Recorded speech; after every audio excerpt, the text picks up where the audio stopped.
Bem, boa noite, meus irmãos. Boa noite. Alegre mais uma vez de estar na presença do Senhor, tá? Aqui na igreja Casa de Oração, no Jardim Bom Retiro, em São Gonçalo, tá? E hoje nós vamos dar continuidade ao estudo dos profetas menores. No título colocado no YouTube é Estudo sobre os profetas menores. Mas na realidade aqui para a igreja é um panorama básico dos profetas menores. Panorama básico. Panorama é uma coisa rápida e básico ainda por ser bem ralo, tá? Porque nós não temos um tempo assim para adentrar mais sobre o assunto. Bem, o livro que nós estamos estudando é o livro do profeta Naum. Tá? É chamado profeta menor na nossa Bíblia. Na Bíblia hebraica é chamado os últimos profetas, para não colocar esse nome de profeta menor. Os judeus colocam os últimos profetas. Bem, o profeta Naum, a gente começa sempre com o significado do nome, tá? Apesar de ser na realidade, os teólogos chamaram esse livro de uma melodia de desgraça. O nome dele quer dizer consolo, mas é uma melodia de desgraça, tá? Então nós vamos saber hoje por que o profeta ele profetiza tanta guerra e é conforto para alguém, tá?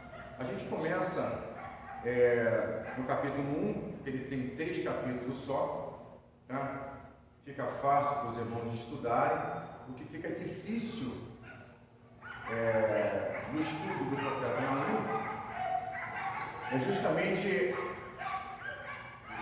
procurar saber a base do estudo e lembrar que a base do estudo está relacionado com as 3 primeiras aulas, que é a aula da divisão do reino de Israel.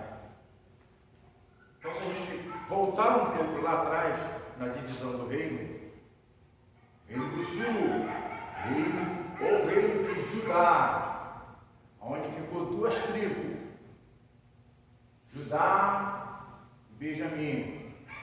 Reino do norte, chamado Reino de Israel, onde ficou as 10 tribos. Onde no Reino do norte a capital era Samaria. No Reino do sul a capital era Jerusalém. A gente bota isso na cabeça, isso tem que ficar na cabeça para nós podermos entender. Uma outra questão é que o profeta Naum, ele vem trazendo uma mensagem como alguns outros profetas, não só como uma visão, que ele tem uma visão de Deus, e os profetas eram chamados de vidente, ou era chamado homem de Deus, ou era chamado profeta do Senhor.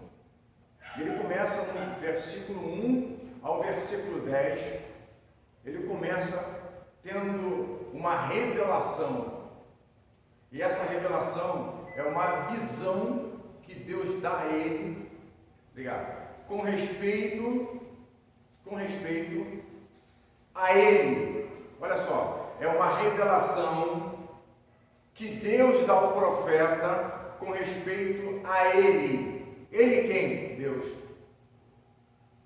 Deus vai revelar para o profeta o modo do profeta ver como é que ele é, o que ele faz. Então ele fala assim: peso de Nínive, livro da visão de Naum, o Elcosita. Elcosita, que ele morava numa cidade chamada Elco. Então todos que nasciam nessa cidade era chamado de Elcosita. O Senhor é um Deus zeloso e que toma vingança. O Senhor toma vingança e é cheio de furor. O Senhor toma vingança contra os seus adversários e guarda a ira contra os seus inimigos. O Senhor é tardio em irar-se, mas grande em força, e ao culpado não tem por inocente. O Senhor tem o seu caminho na tormenta, e na tempestade as nuvens são o pó dos seus pés. Ele repreende o mar e faz secar e esgota todos os rios. Desfalece Bazã e Carmel, e a flor do Líbano se murcha com a presença de Deus. Tá? O Líbano, que era um local que tinha a chamada Flores do Líbano, e era um lugar que era uma floresta, com a presença de Deus se murcha. Mas não é só isso. Os montes tremem perante ele, os outeiros se derretem, e a terra se levanta na sua presença, e o mundo e todos que nele habitam. A presença de Deus. Isso aqui nos faz lembrar quando Deus se manifestou no Monte Sinai, quando o monte tremeu e houve relâmpago, trovões, tá? E a terra tremeu, e o povo falou para Moisés, para que Moisés isse consultar com Deus, para que nós não morramos. E Deus dá uma ordem a Moisés, para que um certo limite do monte, nenhum animal, nenhum homem poderia se aproximar, porque ele tinha descido no monte e chamado Moisés para conversar com Moisés. Quem parará diante do seu furor? E quem subsistirá diante do ardor da sua ira? A sua cólera se derramou como um fogo, e as rochas foram por ele derribadas. Com toda essa presença terrível de Deus, o verso 7 fala: o Senhor é bom,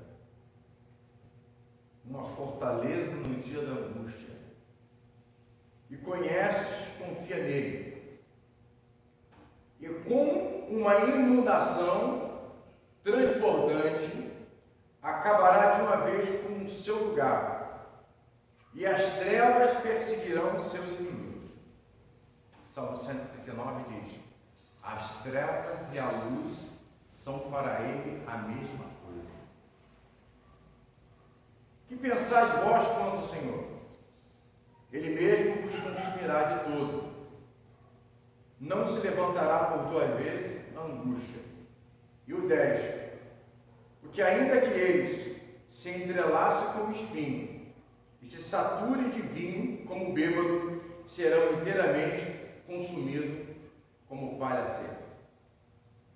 Até o versículo 10 é uma forma da revelação de Deus se dar em uma visão, como se deu a Fátima, a João, como se deu a Moisés no Monte Horebe. Da mesma forma, ou seja, de outra forma, Deus se revela a um dos homens aqui na terra, que é o profeta Naum. Do verso 11 fala assim: de ti saiu um que pensa contra o Senhor, um conselheiro de Belial. 12: assim diz o Senhor: por mais seguro que esteja, e por mais numerosos que sejam, ainda assim serão exterminados. E ele passará, e eu te aflijo, mas não te afligirei mais. O profeta Naum, ele é um profeta levantado do reino do sul, do reino de Judá. Quando Naum começa a proferir essa mensagem, quando o profeta começa a proferir essa mensagem, faz mais ou menos 150 anos. De que, irmão Jorge? Presta atenção, irmão. Faz 150 anos que Jonas entrou em Nínive. 150 anos depois, Naum recebe essa mensagem, porque nesse período dos 150 anos, deu tempo de Nínive se arrepender de ter se arrependido.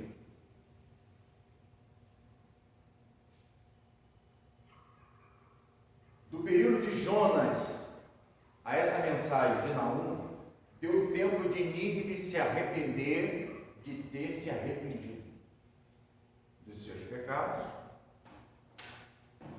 e se arrependeu de se voltar ao Deus de Israel.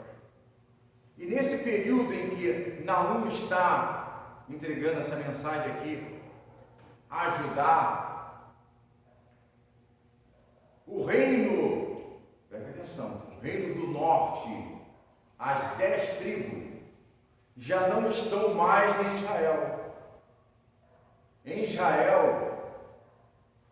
Israel só tem 2 tribos. A tribo do sul, que é Judá e Benjamim. Aonde estão essas 10 tribos? Essas 10 tribos estão nas mãos da Síria.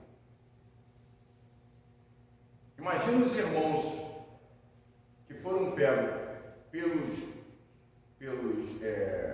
inimigos de Israel, lembrando da mensagem que Jonas tinha proferido, lembrando do peixe, lembrando que Deus deu uma oportunidade, e agora os assírios tomam as 10 tribos e levam para a Síria, para seres cativos lá. E como é que era esse processo? Esse processo se fazia da seguinte forma: os assírios eram um dos impérios mais perversos da época, mais cruéis. Ele tinha condições, coragem, de tamanha crueldade, deles arrancarem a pele das pessoas vivas,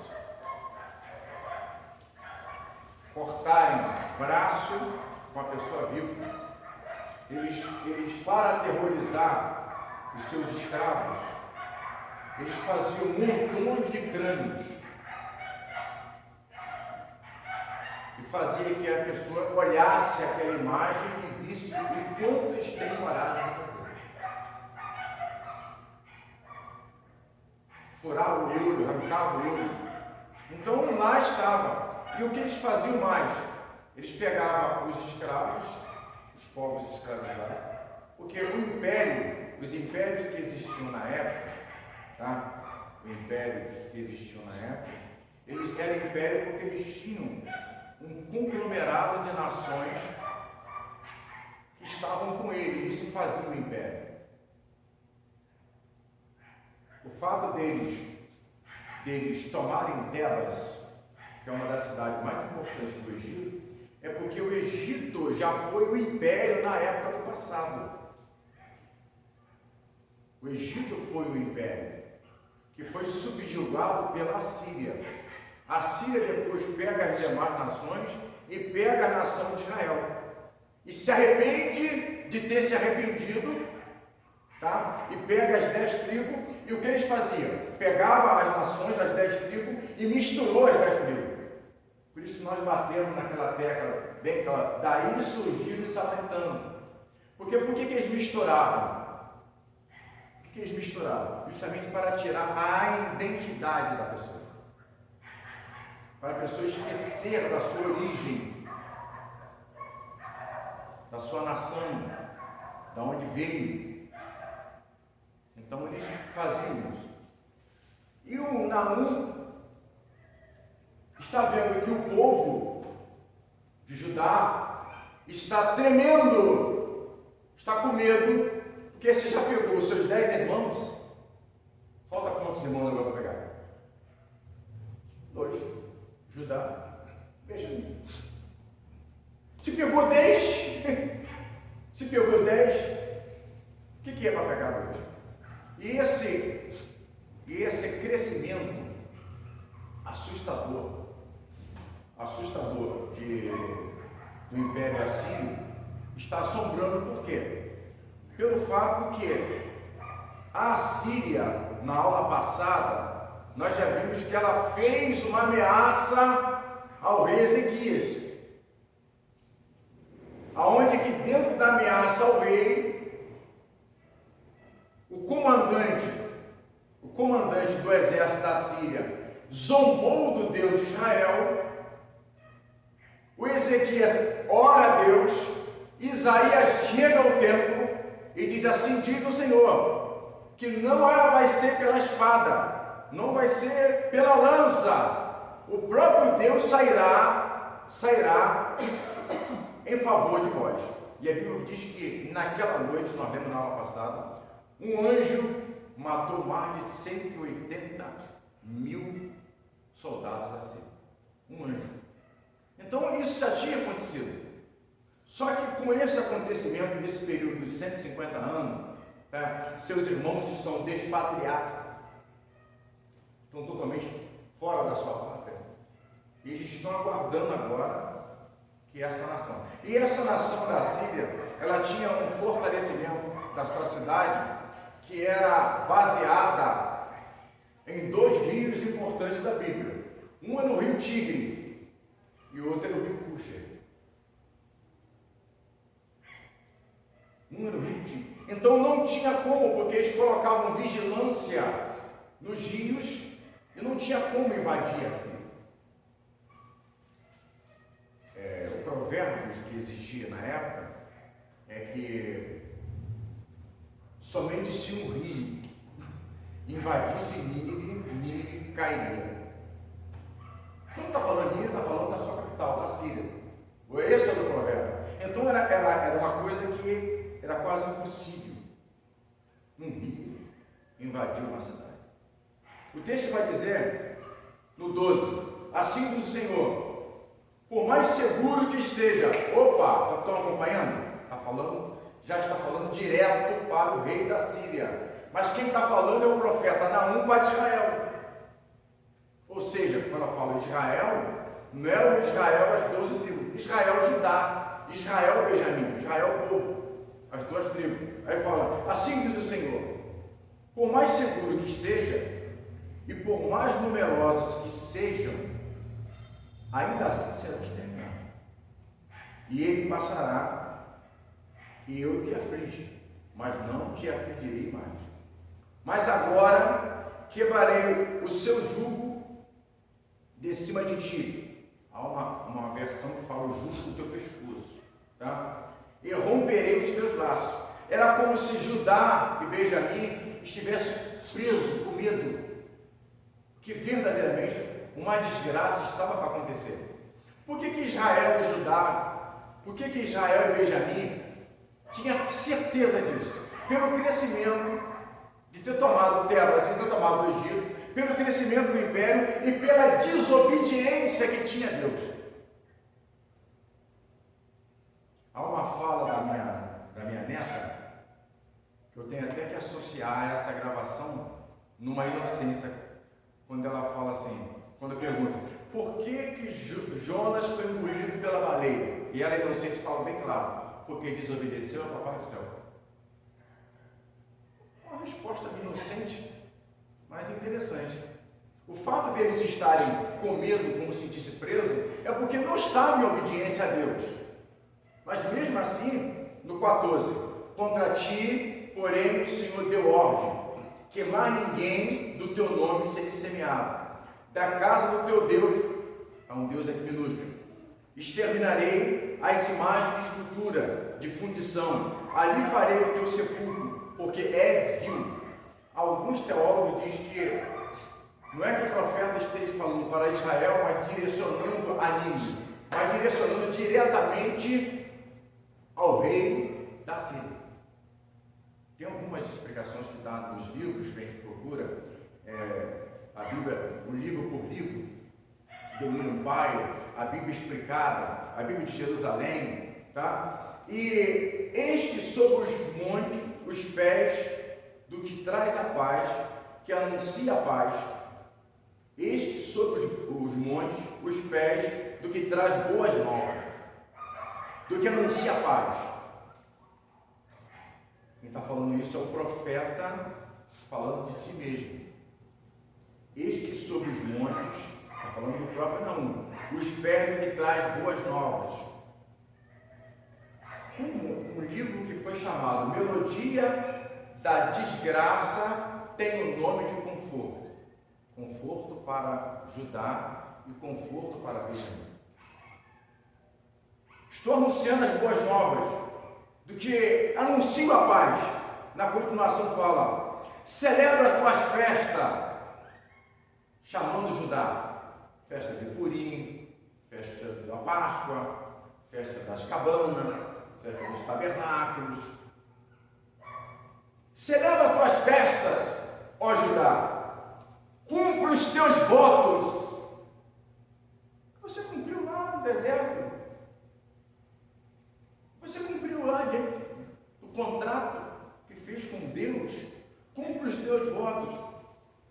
Porque o ímpio não tornará mais a passar por ti. O que fala o ímpio? A Síria. A ameaça que teve no período de Ezequias. O crescimento que vocês estão vendo. Eles estão. Não vai passar sobre ti. Ele é inteiramente.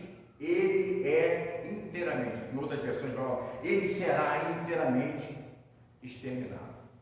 Então essa é a mensagem de conforto dentro de uma melodia de desgraça que Naum vem trazer para o povo de Israel.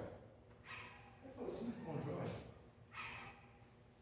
uma melodia de desgraça, a morte de alguém seria conforto para alguém? Seria. Imagine agora, se nós aqui fossem todos judeus, estivessem na Europa.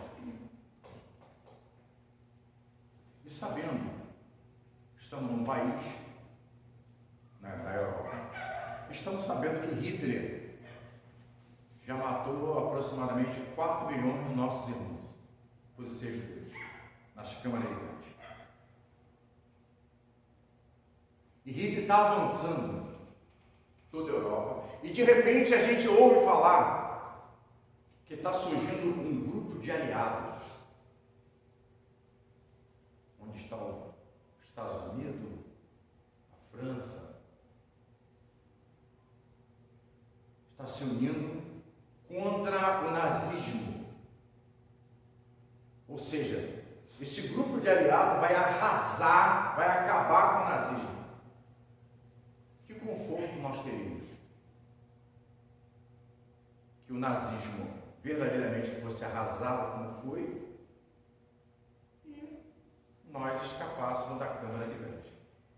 É esse conforto que está acontecendo aqui com as duas tribos, Judá e Benjamim.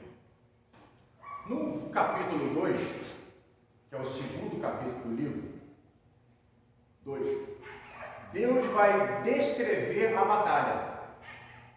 Além dele dar um conforto a Judá e dizer que vou quebrar o teu jugo, o inimigo não te tocará, o inimigo não vai te atingir, Deus agora usa o profeta 150 anos depois de Jonas para descrever como vai haver a batalha. Ele fala assim, o destruidor está diante de ti.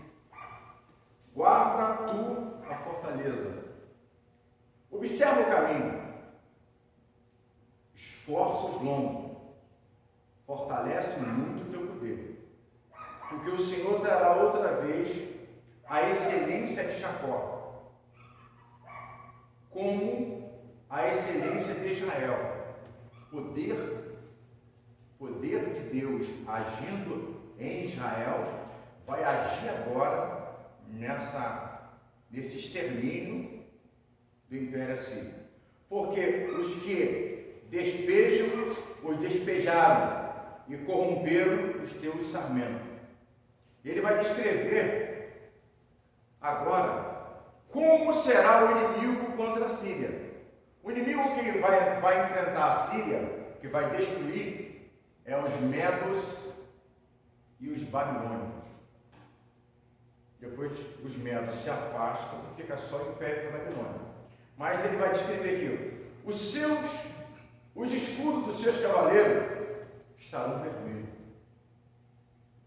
Os homens valorosos, escarlate. Os carros, como fogo de tocha no dia da sua preparação. E as lanças se sacudirão terrivelmente. Quem já viu aquele filme de Davi, quando enfrenta o gigante, vê como a lança dos filisteus começa a sacudir, começa a balançar e bater no escudo. É como se o profeta estivesse no meio da batalha, vendo o que vai acontecer, e da maneira como ele está vendo, ele está transmitindo essa confiança aos seus irmãos. E fala assim: os carros se enfurecerão nas praças, chocar-se-ão pelas ruas, o seu parecer é como tocha, ou de tocha, correrão como relâmpago. Este se lembrará das tuas riquezas, eles, porém, tropeçarão na sua angústia. Apresentar-se-ão no muro quando o amparo for preparado. A grossura, a espessura do muro da fortaleza que Nínive tinha, os historiadores, nas suas arqueologias, calculam que era de largura, a proteção que ela tinha, de largura, era mais de 3 carros de combate. A gente imagina um carro de combate, não é carro de combate de hoje não, tá? Carro de combate da época, a largura. E o povo iria se esconder para proteger-se da fúria dos medos, que como relâmpago, como fogo, estaria invadindo.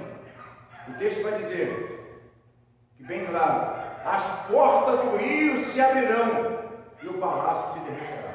Ou seja, um dos rios que protegiam a cidade, Cuxi e Tigre, o provérbio dizia bem claro, a única maneira de Nínive ser invadida, esse era um provérbio que era tipo uma piada. É se um rio invadisse. E foi o que aconteceu. As portas do rio se abriram e o palácio se derreterá. O rio tomou de tal proporção essa batalha que derrubou tudo e entrou por dentro da cidade. Os árvores será descoberto, será levado cativa. E ele agora começa a falar da população, porque uma coisa é nós estar falando de um ímpio que está na frente do comando, do chefe, do líder, do seu ministério, da sua comitiva, dos seus soldados, dos seus capitães, do seu general. E outra coisa é você falar do povo. Por que, irmãos Jorge, o povo? Porque o povo tem muito a ver com a liderança. O povo tem muito a ver com o comandante, com o comando. Porque o povo gosta da desgraça. Não é à toa que o que alegrava Roma era pão e vinho ao povo. E os gladiadores, no meio, se matando. E depois, quando cansavam os gladiadores, o que vão fazer? Vão pegar os cristãos, vão botar os cristãos também lá dentro da arena. E isso dava satisfação. Então o povo tem muito a ver com o comando. Quem está comandando. Aí ele começa a falar do povo. Nínive, no verso 8, no verso 7. E as suas servas acompanharão, gemendo como pombas, batendo seus peitos. desespero. Nínive, desde que existe, tem sido como um tanque de água. Elas, porém, fogem agora, as mulheres. Parai, parai, clamar-se-á, mas ninguém olhará para trás. Saqueai a prata, saqueai o ouro, porque não tem termo o provimento. Abastança há de todo gênero de móveis apetecíveis. Vazia, esgotada e devastada ficará. Derreterá o coração, treme os joelhos e todos os lombos, a dor e os rostos de todos eles empalidecem. Fiquem pálidos. Pálido, diante de tanta destruição que está acontecendo. Obrigado. Onde está agora o covil de leões, as pastagens do leãozinho conforto?